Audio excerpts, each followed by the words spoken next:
அனைவருக்கும் வணக்கம். Danny stack போலாமா? இந்த வீடியோவை நான் வருத்தத்தோட தாங்க பதிவு பண்ணுறேன். 2024 போக போகுது, 2025 வரப்போகுது. ஆனாலும் இந்த சமூகத்தில் பெண்களுக்கான பிரச்சனைக்கு மட்டும் ஒரு தீர்வே இல்லைங்க. டிசம்பர் 23 அண்ணா யூனிவர்சிட்டியில் படிக்கிற 19 வயசு காலேஜ் பொண்ணுக்கு பாலியல் வன்கொடுமை நடந்திருக்கு. அதை பற்றி தான் இந்த வீடியோவில் நம்ம பேச போகிறோம். அண்ணா யூனிவர்சிட்டியில் செகண்ட் இயர் படிக்கிற இந்த பொண்ணும் அதே காலேஜில் தேர்ட் இயர் படிக்கக்கூடிய இந்த பொண்ணோட பாய் ஃப்ரெண்டும் அந்த காலேஜ் கேம்பஸில் ஒரு இடத்துல ப்ரைவேட்டாக டைம் ஸ்பெண்ட் பண்ணுறாங்க. இது அவங்களோட தனிப்பட்ட விஷயம். அந்த சமயத்தில் அங்கே வந்த ஞானசேகரன் அதை வீடியோ எடுத்து 2 பேரையும் மிரட்டுறாரு. அது மட்டும் இல்லாமல் அந்த பையனை அடித்து அங்கேருந்து விரட்டி விட்டுட்டு அந்த பொண்ணை ரொம்ப வலிகட்டாயமாக பாலியல் வன்கொடுமை செய்கிறாரு. அந்த சம்பவத்துக்கு அப்புறம் இந்த பொண்ணு அவங்க பேரண்ட்ஸுக்கு கால் பண்ணி நடந்த விஷயத்த சொல்லியிருக்காங்க. அந்த பேரண்ட்ஸும் இந்த பொண்ணுக்கு ரொம்ப சப்போர்ட்டாக இருந்திருக்காங்க. மேற்கொண்டு டிசம்பர் 24 கோட்டூர்புரத்தில் உள்ள ஆல் உமன்ஸ் போலீஸ் ஸ்டேஷனில் இந்த பொண்ணு ரொம்ப தைரியமாக கம்ப்ளைண்ட் ரெஜிஸ்டர் பண்ணியிருக்காங்க. டிசம்பர் 25 இந்த ஞானசேகரனை போலீஸ் அரெஸ்ட் பண்ணுறாங்க. இந்த அக்யூஸ்ட் ஞானசேகரன் யாருன்னு பார்த்தீங்கன்னா, இந்த யூனிவர்சிட்டி பக்கத்தில் பிரியாணி ஷாப் வச்சுருக்கிறதா சொல்கிறாங்க. இந்த ஞானசேகரன் மேலே கிட்டத்தட்ட 20 கேஸ் மேலே ஃபைல் ஆகிருக்கு. அதில் 6 கேஸ் பார்த்தீங்கன்னா ப்ரூவன் கேசஸ்ன்னு சொல்கிறாங்க. அதில் ஒன்று கூட செக்ஸுவல் ஹராஸ்மெண்ட் இல்லை. எல்லாமே ராபரி, ரவுடிசம் இப்படி தான் ஃபைல் ஆகிருக்குன்னு போலீஸ் தரப்பில் சொல்லியிருக்காங்க. இதுக்கப்புறம் இந்த கேஸில் என்னெல்லாம் நடந்திருக்குன்னு நம்ம பார்ப்போம். First, national commission for women. இது ஒரு சட்டபூர்வமான அமைப்புன்னு சொல்கிறாங்க. இதோட சேர்பர்சன் இந்த ஞானசேகரன் மேலே போட்டிருக்க எஃப்ஐஆரில் செக்ஷன் 71 ஆஃப் பிஎன்எஸ் 2023 ஆட் பண்ண சொல்லி வலியுறுத்தியிருக்காங்க.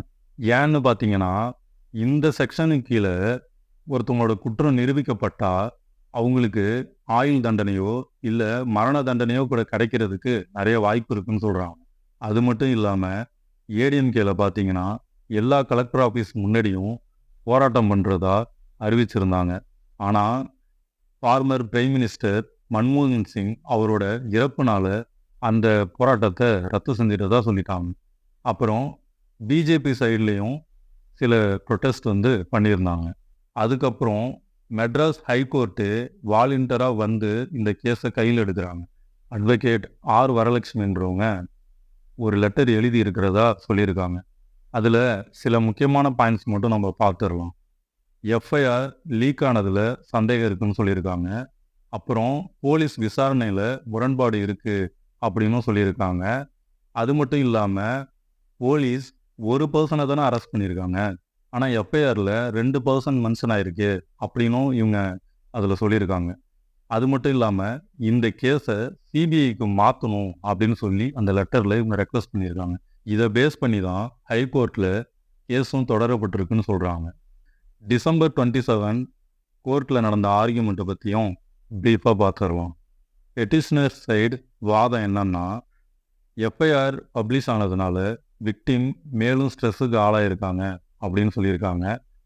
அட்மினிஸ்ட்ரேஷன் சில நபர்களை காப்பாற்ற விரும்புகிறதா நாங்கள் சந்தேகப்படுறோம் அப்படின்னு சொல்லியிருக்காங்க. அதுக்கப்புறம் இந்த அக்யூஸ்ட் இந்த மாதிரி விஷயத்தை தொடர்ந்து பண்ணியிருக்கிறதாகவும் இப்படின்னு இன்னும் சில விஷயங்களை மேற்கோள் காட்டி இந்த கேஸை சிபிஐக்கு மாற்றணும் அப்படின்னு இவங்க தரப்பில் வாதம் பண்ணியிருக்காங்க. போலீஸ் தரப்பில் வாதாடின அட்வொகேட் என்ன சொல்லியிருக்காங்க அப்படின்னா, போலீஸ் இந்த கேஸை 24 ஹவர்ஸில் சால்வ் பண்ணியிருக்காங்க. அதாவது அக்யூஸ்டாக நாங்கள் 24 மணி நேரத்துக்குள்ளே பிடிச்சிட்டோம், அதுக்கு நம்ம போலீஸை அப்ரிஷியேட் பண்ணணும். அதை விட்டுட்டு இந்த கேஸை எப்படி நம்ம சிபிஐக்கு மூவ் பண்ணுறது அப்படின்னு கேட்டிருக்காங்க. இதுக்கு ஜட்ஜே ஆன்சர் பண்ணியிருந்தாங்க. என்னன்னா, அரசியல் சாசனப்படி ஒரு குற்றம் தடுக்கப்படணுமே தவிர ஒரு குற்றவாளியை கண்டுபிடிச்சதுக்காக எப்படி பாராட்ட முடியும் அப்படின்னு கேட்டிருக்காங்க. அப்புறம் இந்த போலீஸ் தரப்பில் போட்டிருக்கிற எஃப்ஐஆரை பார்த்தா ஏதோ இந்த பொண்ணு தான் தப்பு பண்ணியிருக்க மாதிரி இருக்குது அப்படின்னும் அந்த எஃப்ஐஆரை திருத்தி எழுதணும்னு ஜட்ஜு சொல்லியிருக்காங்க. டிசம்பர் 28 கோர்ட்டில் என்ன நடந்துச்சு அப்படின்னா, 25 lakhs அந்த பொண்ணுக்கு காம்பன்சேஷன் கொடுக்கணும், ஃப்ரீ எஜுகேஷன் கொடுக்கணும். அது மட்டும் இல்லாமல் ஆல் உமன் ஸ்பெஷல் இன்வெஸ்டிகேஷன் டீமை ஃபார்ம் பண்ணி இந்த கேஸை மேலும் ஆய்வு செய்யணும் அப்படின்னு உத்தரவு போட்டிருக்காங்க. இதுதாங்க இந்த கேஸோட இப்போதைக்கு உள்ள கரண்ட் அப்டேட். ஸோ நம்ம வீடியோவோட எண்டுக்கு வந்துட்டோம். இந்த பொண்ணோட தைரியத்தை நம்ம கண்டிப்பாக பாராட்டியே ஆகணும். இதுதான் உண்மையான போராட்டம், இதுதான் உண்மையான ஃபெமினிசம். அந்த பேரண்ட்ஸுக்கும் நம்ம நன்றி சொல்லிடலாம். ஏன்னா ஒரு பிரச்சனை வந்தால் ஒரு பேரண்ட்ஸ் எப்படி அணுகணும்னு இவங்க ஒரு பெஸ்ட் எக்ஸாம்பிளாக இருந்திருக்காங்க. அடுத்த வீடியோவில் உங்களை சந்திக்கிறேன். அதுவரை உங்களிடமிருந்து விடை பெறுவது உங்களில் ஒருவன்.